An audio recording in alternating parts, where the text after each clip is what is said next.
Baby, by Erik Røde, 1755, read by Sam Adams. Short Story, Part 5. Revealing the intruders.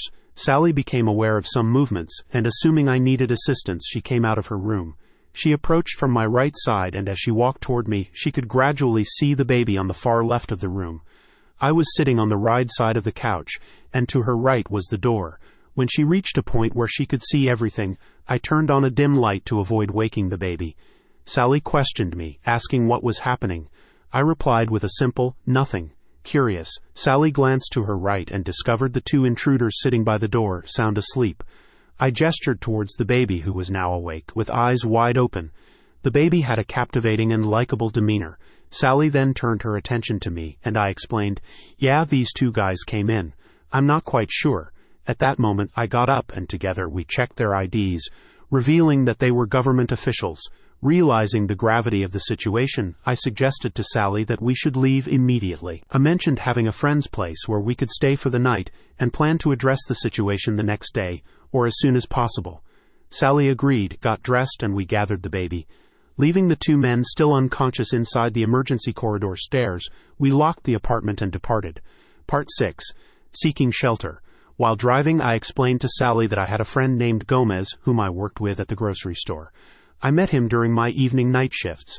Normally, he worked the day shift and had a welcoming family with 4 kids, each born in consecutive years. Gomez and his wife Saul were known for their kindness, and Saul in particular was an excellent cook, especially when it came to making homemade tamales. These tamales were a delicacy, usually filled with pork, and she also crafted sweet, smaller versions reserved for New Year's celebrations. As we approached Gomez's house not too far away, I opted not to call ahead. Instead, I knocked on the door, and after a short wait, the lights came on. A voice from inside asked, "Who is it?" I identified myself as Joel, and Gomez opened the door, visibly surprised to see me, considering it was around 2 in the morning. I explained that we had encountered a bit of a problem, and as Gomez looked past me, he noticed Sally holding the infant. I requested, "May we come in?" Gomez, still processing the situation, agreed with a hesitant, "Yeah, sure." He welcomed us in, turned on the lights, and by this time Saul had awakened and joined us. I introduced Sally to them, initiating a late-night visit that would bring unexpected twists to their peaceful home. Part 7. Unfolding at Gomez's house. Saul graciously prepared some tea for us, fostering a warm and calming atmosphere. As we engaged in small talk, I addressed the urgency of our situation, emphasizing its temporary nature. I requested if we could stay at their house for the night, assuring them that everything would be sorted out in the morning. I urged them not to ask too many questions at the moment, as I was still navigating the unfolding events with limited answers.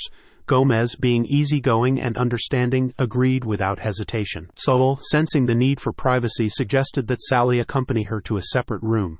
In that room, there were 4 other babies, and since we didn't know the name of the infant we were caring for, we simply referred to her as Baby.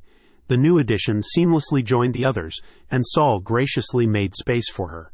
At this point, not sure why, but the baby's gender didn't cross my mind. So I wasn't aware of the baby's gender, but it was later revealed that she was a girl. Gomez and Saul also provided Sally and me with an extra room, where we settled in for the night. The following morning, Sally and I woke up early, and Gomez, a generous host, made coffee for everyone. Recognizing the need to address the events of the previous night, I informed them that we needed to inquire about the incident, and assured them that we would return.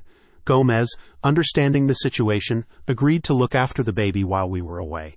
Saul, with a touch of humor, suggested that we find a name for the baby to avoid confusion. I agreed with a smile, and we departed, leaving the comforting haven of Gomez and Saul's home. Baby, by Erik Røde, 1755, read by Sam Adams.